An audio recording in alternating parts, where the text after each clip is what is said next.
జాతక కథ. వైరాగ్యం.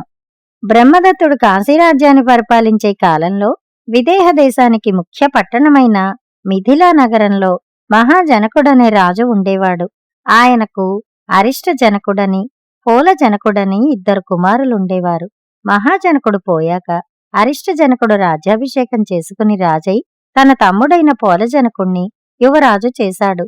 అయితే కొంతకాలానికి అరిష్ట జనకుడికి తన తమ్ముడు తన్ను చంపి రాజు కావాలని చూస్తున్నట్టు నౌకర్ల ద్వారా రహస్య వార్తలు అందాయి. కాని అరిష్ట జనకుడు వాటిని లక్ష్యపెట్టలేదు. తన అన్న అలక్ష్యం ఆధారంగా చేసుకుని పోలజనకుడు కొంత పరివారాన్ని కూడగట్టుకుని అన్నపై కుట్ర పన్ని ఒకనాడు హఠాత్తుగా వెళ్లిపడి ఆయనను హత్య చేసేశాడు. అరిష్ట జనకుడు చనిపోయే సమయానికి ఆయన పట్టపురాణి గర్భవతిగా ఉంది.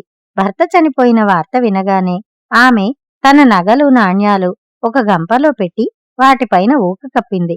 తర్వాత ఆమె మాసిన బట్టలు కట్టుకుని గంప నెత్తిన పెట్టుకుని బయలుదేరింది. దారిలో ఆమెనెవరూ గుర్తించలేదు. ఆమె ఉత్తర ద్వారం గుండా నగరం దాటి వచ్చేసింది. ఎటు వెళ్లాలో ఆమెకు తెలియలేదు. ఆమె ఎన్నడూ రాజసౌధం దాటి యువతలికి వచ్చిన మనిషి కాదు. కాలచెంప అనే నగరం ఒకటి ఎక్కడో ఉన్నట్టు ఆమె విని ఉంది. అందుచేత ఆమె ఒక చెట్టు కింద తన గంప పెట్టుకు కూర్చుని దారి వెంట వచ్చేపోయే వారిని కాలచెంప నగరానికి దారి ఎటునాయనా అని అడగసాగింది. కొంతసేపటికి ఒక ముసలివాడు బండి తోలుకుంటూ అటుగా వచ్చాడు. వాడు రాణితో, నేను ఆ నగరానికే పోతున్నాను. బండి ఎక్కి కూర్చో అమ్మా, నిండు చూలాల్లాగా ఉన్నావు. బండి జాగ్రత్తగా కుదుపులు లేకుండా తోలుతాలే అన్నాడు. రాణి ఆ బండిలో ఎక్కి కాలచెంప నగరానికి చేరుకుంది. బండివాడు ఆమెను ఒక చావడి వద్ద దించి వెళ్లిపోయాడు. ఇక ఎక్కడికి వెళ్లాలో ఆమెకి తెలియలేదు. అందుచేత ఆమె ఆ చావడిలోకి వెళ్లి కూచుని దాని ముందుగా నడిచే మనుషులను చూడసాగింది. కొంతసేపటికి ఒక బ్రాహ్మణుడు తన శిష్యులతో సహా స్నానానికి వెళుతూ చావడిలో బిక్కు బిక్కుమని కూర్చుని ఉన్న గర్భిణీ స్త్రీని చూశాడు.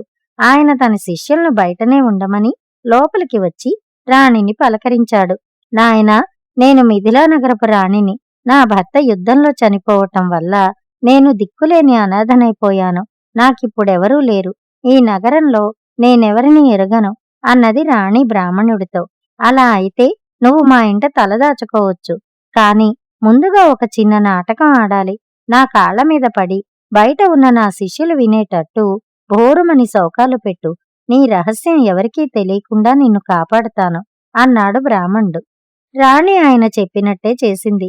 ఎవరో స్త్రీ తమ గురువుగారి కాళ్ల మీద పడి బావురు మనటం చూడగానే శిష్యులు ఆత్రంగా లోపలికి వచ్చి ఏమిటి ఏమిటి అని ప్రశ్నించారు. దారిపోయేవారు కూడా చాలామంది చేరారు. బ్రాహ్మణుడు వారితో, ఈమె నా కడగట్టు చెల్లెలు. నేను స్వగ్రామం విడిచిపెట్టాక పుట్టింది. అందుచేత ఈమెను నేనింతకు ముందెన్నడూ చూసి ఎరగను అని చెప్పాడు. ఈ మాటలను అందరూ నమ్మారు. బ్రాహ్మణుడు ఆమెను తన ఇంటికి తీసుకుపోయి చక్కగా స్నానం చేయించి భోజనం పెట్టించాడు. కొద్ది రోజులకల్లా ఆమె ఒక మగపిల్లవాణ్ణి కన్నది. ఆ పిల్లవాడికి ఆమె మహాజనకుడని తన మామగారి పేరు పెట్టుకుంది. ఈ మహాజనకుడే బోధిసత్వుడు. మహాజనకుడు క్రమంగా పెరిగి పెద్దవాడు కాసాగాడు. అతనితో ఆడుకునే క్షత్రియ కుమారులు అతన్ని చులకనగా చూసేవాళ్లు. ఇది చూసి మహాజనకుడు మండిపడి వాళ్లను చితక తన్నేవాడు. వాళ్లు ఏడుస్తూ వెళ్లి తమ పెద్దవాళ్లతో, ఆ విధవరాలి కొడుకు మమ్మల్ని తన్నాడు అని చెప్పేవాళ్లు. విధవరాలి కొడుకు అన్న మాట వినగానే మహాజనకుడికి తన తండ్రి ఎవరా అని సందేహం కలిగింది. మొదట్లో తల్లి అతనికి నిజం చెప్పలేదు. కాని మహాజనకుడు పట్టుపట్టడంతో ఇక చేసేది లేక ఆమె జరిగిందంతా కొడుక్కు చెప్పేసింది. తన పినతండ్రి తన తండ్రితో యుద్ధం చేసి యుద్ధంలో తన తండ్రిని చంపి విదేహ రాజ్యం వశపరుచుకున్నాడని తెలియగానే ఆ రాజ్యం తిరిగి సాధించాలన్న కోరిక మహాజనకుడికి మనసులో తల ఎత్తింది. 16 ఏళ్లు నిండగానే అతను తన చదువు సంధ్యలు ముగించి తల్లితో, అమ్మా, నేను విదేహ రాజ్యాన్ని జయిస్తాను. నీ దగ్గర సొమ్మేమైనా ఉన్నదా అని అడిగాడు. ఆమె అతనికి తాను గంపలో దాచి మిథిలా నగరం నుంచి తెచ్చిన బంగారము, నగలు చూపింది. అందులో సగం మాత్రమే తీసుకుని మహాజనకుడు మిథిలా నగరానికి ప్రయాణమయ్యాడు. ఆ రోజే మిథిలా నగరంలో పోలజనక మహారాజుకు ఒక చెయ్యి కాలు పడిపోయింది. సరిగ్గా మహాజనకుడు మిథిలా నగరంలో అడుగుపెట్టినాడే రాజభవనంలో పోలజనకుడు మరణించాడు. ఆయనకు వారసులెవరూ లేరు. రాజపురోహితుడు ఒక రథం మీద రాజకిరీటము, రాజఛత్రము, రాజదండము, పాదుకలు మొదలైనవి పెట్టి రథాన్ని యథేచ్ఛగా పోనిచ్చాడు. పురోహితుడు, మంత్రులు రథం వెనక నడుస్తూ బయలుదేరారు. రథం కొంత దూరం వెళ్లి ఉద్యానవనంలో మహాజనకుడు విశ్రాంతి తీసుకుంటున్న చోట ఆగిపోయింది. రాజపురోహితుడు మహాజనకుణ్ణి పరీక్షించి అతని శరీరం పైన రాజలక్షణాలుండడం గమనించి విదేహ దేశానికి అతన్ని రాజుగా ప్రకటించాడు. అతనికి పట్టాభిషేకం జరిగింది. తర్వాత మహాజనకుడు శీవలీదేవిని పెళ్లాడి సుఖంగా రాజ్యం చేయసాగాడు. వారికి దీర్ఘాయువు అని ఒక కుమారుడు కూడా కలిగాడు. కొంతకాలం గడిచింది. ఒకరోజు మహాజనకుడికి తోటలు చూడాలని వేడుక కలిగింది. ఆయన తన ఏనుగునెక్కి తోటలు చూడడానికి బయలుదేరాడు. తోటలోకి ప్రవేశిస్తూనే ఆయన 2 అందమైన గున్నమామిడి చెట్లను చూశాడు. అవి గుబురుగా నవనవలాడుతూ ఉన్నాయి. వాటిలో ఒక చెట్టు నిండా పళ్ళున్నాయి. ఆ చెట్టు మీద రకరకాల పక్షులున్నాయి. రెండవ చెట్టు మీద ఒక్క పండు కూడా లేదు. పళ్ళున్న చెట్టు నుంచి ఒక పండు కోయించుకుని తిని అది చాలా రుచిగా ఉండడం చేత రాజుగారు తిరిగి వచ్చేటప్పుడు మరికొన్ని పళ్ళు తిందామని తన మనసులో అనుకున్నాడు. ఆయన ముందుకు సాగి వెళ్ళగానే రాజుగారి పరివారంలో వారంతా ఆత్రంగా మామిడి పళ్ళు కోసుకుని తిన్నారు. కొందరు తొందరలో రెమ్మలు కొమ్మలు కూడా విరిచారు. అంతవరకు ఎంతో అందంగా ఉండిన గున్నమామిడి కొద్ది క్షణాలలో భీభత్సంగా అయిపోయింది. రాజుగారు తోటలన్నీ కలయి తిరిగి వస్తూ పాడుబడిపోయిన మామిడి పళ్ళ చెట్టును చూసి నిర్ఘాంతపోయాడు. దాని పక్కనే ఉన్న గొడ్డు మామిడి చెట్టు ఏమాత్రం చెక్కు చెదరకుండా ఎప్పటిలాగే నవనవలాడుతూ ఉంది. సన్యాసి కాదలిచిన మహాజనకుడు రాజభవనం పై అంతస్తులో కూర్చుని ఎవరిని గాని చూడలేదు. కిందకి దిగి రాలేదు.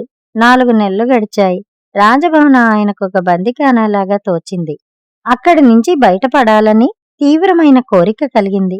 ఆయన తన నౌకర్ను పిలిచి తనకు కాషాయ వస్త్రాలు, మట్టిపాత్ర తెమ్మన్నాడు. మంగలిని పిలిపించి తల అంతా క్షౌరం చేయించుకున్నాడు. మర్నాడాయన కాషాయ వస్త్రాలు ధరించి ఒక చేత మట్టిపాత్ర, ఇంకొక చేతిలో కర్ర పట్టుకుని పై అంతస్తు నుంచి దిగివచ్చాడు. దిగి వస్తుండగా రాణి ఆయన్ను చూసిందిగాని గుర్తించలేదు. కాని అతి త్వరలోనే నిజం బయటపడింది. శీవలీదేవి మేడమీదకి వెళ్లి తన భర్త కేశాలు కింద పడి ఉండడం గమనించింది. రాజభవనం అంతా వెతికారు. రాజు జాడలేదు. రాజుగారు సన్యసించాడని గ్రహించారు. అందరూ ఏడుస్తూ సన్యాసి వెళ్లిన దిక్కుగా వెళ్లారు. శీవలీదేవి మిగిలిన రాణులను వెంటపెట్టుకు వెళ్లి తిరిగి రమ్మని ఆయన్ను బతిమాలింది. కాని ఫలితం లేకపోయింది. శీవలీదేవి సేనానాయకుణ్ణి పిలిచి ఆయనతో రహస్యంగా నగరంలో అనేక చోట్ల మంటలు పెట్టించమన్నది. ఆయన అలాగే చేశాడు. అప్పుడు రాణి తన భర్త వద్దకు వెళ్లి, మహారాజా, మీ మిథిలా నగరం అంటుకుంది.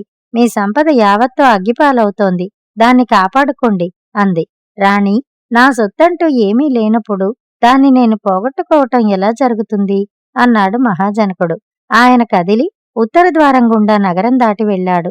రాణి, ప్రజలు రాజు వెంట పడ్డారు. వారు తన వెంట రాకుండా చేయటానిగ్గాను ఆయన వెనక్కి తిరిగి ప్రజలతో, ఈ నగరానికి అధిపతి ఎవరు అన్నాడు. మీరే మహారాజా అన్నారు ప్రజలు. అయితే ఈ గీత దాటి వచ్చిన వారిని దండించండి అంటూ ఆయన తన దండం తీసి దారికి అడ్డంగా ఒక గీత గీసి ముందుకు వెళ్లాడు. కొంతసేపు ఎవరూ గీత దాటలేదు. కాని తన భర్త వెళ్లిపోతున్నాడన్న ఆవేదనలో శీవలీదేవి గీత దాటి ముందుకు పరిగెత్తింది. వెంటనే ప్రజలు కూడా దాటారు. త్వరలోనే రాణి తన భర్తను కలుసుకుని ఆయన కాళ్లపై పడి, ఈ ప్రజలను చూడండి, మీరు వెనక్కి తిరిగి రావాలని వారంతా కోరుతున్నారు.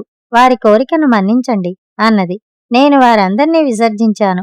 చివరకు స్నేహితులను, చుట్టాలను, నా ఇంటిని, దేశాన్ని, సమస్తాన్ని త్యజించాను అన్నాడు మహారాజు. మీరు సన్యసిస్తే నా గతి ఏం కాను అన్నది రాణి. నీ కుమారుడు మనోవాక్కయ కర్మల పాపం ఆచరించకుండా ధర్మబద్ధంగా రాజ్యపాలన చేసేటట్టు చూడు అన్నాడు రాజు. వారు మాట్లాడుతూ నడిచిపోతుండగా సూర్యాస్తమయం అయింది. ఆ రాత్రికి ఒక సముచిత ప్రదేశంలో మజిలీ ఏర్పాటయింది. తిరిగి తెల్లవారగానే మహాజనకుడు లేచి ప్రయాణం సాగించాడు. రాణి తనతో ఉన్న పరివారాన్ని వెనకగా రమ్మని తాను మటుకు తన భర్త వెంబడే నడవసాగింది. పోయి వారొక నగరాన్ని చేరారు. నగర ద్వారం వద్ద కొందరు పిల్లలు ఆడుకుంటున్నారు. ఒక ఆడపిల్ల చేటతో ఏదో చెరుగుతున్నది. ఆమెకు ఒక చేతికి ఒక గాజు, రెండవ చేతికి 2 గాజులు ఉన్నాయి. ఆమె చేట చెరిగినప్పుడల్లా ఒక చేతి గాజులు చప్పుడు చేస్తున్నాయి. ఇది చూడగానే మహాజనకుడికి ఒక ఆలోచన తట్టింది. ఆయన తన భార్యకు ఒక చిన్న పాఠం నేర్పి ఇంటికి పంపేద్దామనుకుని ఆ పిల్లతో, అమ్మాయి, నీ చెయ్యి ఒకటి చప్పుడు చేస్తుందే, రెండవది చెయ్యదే అన్నాడు. దానికా పిల్ల, అయ్యా, ఈ చేతికి 2 గాజులుండడం చేత చప్పుడు చేస్తున్నాయి, రెండవది అనర్థం అన్నది. రాజు శీవలీదేవి కేసి తిరిగి, ఆ పిల్ల అన్న మాట విన్నావా, రెండవది అనర్థం. నిన్ను నేను వెంట రానిస్తే ఈ పిల్ల చెప్పిన నీతిని తప్పినవాణ్ణవుతాను అన్నాడు. రాణి అందుకు తల వంచుకుని తన భర్తను ముందుకు సాగి వెళ్ళనిచ్చింది. కాని మరుక్షణమే ఆమెకు దుఃఖం పొంగి వచ్చింది. వెంటనే ఆమె పరిగెత్తి తన భర్తను కలుసుకుని ఆయనతో పాటు నడవసాగింది. వారు కొంత దూరం నడిచి ఒక కమ్మరి కొలిమి దగ్గరకు వెళ్లారు. అక్కడ కమ్మరి బాణం తయారు చేస్తున్నాడు. బాణం సూటిగా ఉన్నదో లేదో చూడడానికి అతడు బాణాన్ని తన కంటికి ఎదురుగా పట్టుకుని రెండవ కన్నును మూసుకున్నాడు. నాయనా, చూడడానికి నీకు 2 కళ్ళుండగా ఒకదాన్ని మూస్తావెందుకు అని రాజు కమ్మరిని అడిగాడు. 2 కళ్ళను తెరిచి చూస్తే సూటి తెలుస్తుందా బాబూ? బాణం వంకరగా ఉందో లేదో చూడాలంటే ఒక కన్నుతోనే చూడాలి, రెండవది అనర్థం అన్నాడు కమ్మరి. విన్నావా దేవి అన్నాడు మహాజనకుడు తన భార్యతో. తన భర్త ఇక తనకు దక్కడని శీవలీదేవికి తెలిసిపోయింది. ఆ బాధతో ఆమె స్పృహ తప్పి పడిపోయింది. ఆ సమయంలో మహాజనకుడు అరణ్యంలో ప్రవేశించి ఎటో వెళ్ళిపోయాడు. త్వరలోనే పరివారం వచ్చింది. మూర్ఛపోయిన రాణి ముఖంపై నీరు చల్లి మూర్ఛ తీర్చారు.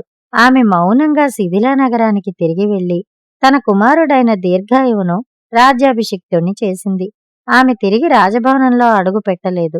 తోటలో ఒక పర్ణశాల కట్టుకుని సన్యాసినిలాగా జీవించింది. మహాజనకుడు హిమాలయాలకు వెళ్లి తపస్సు చేసి సిద్ధి సంపాదించాడు. కథ సమాప్తం.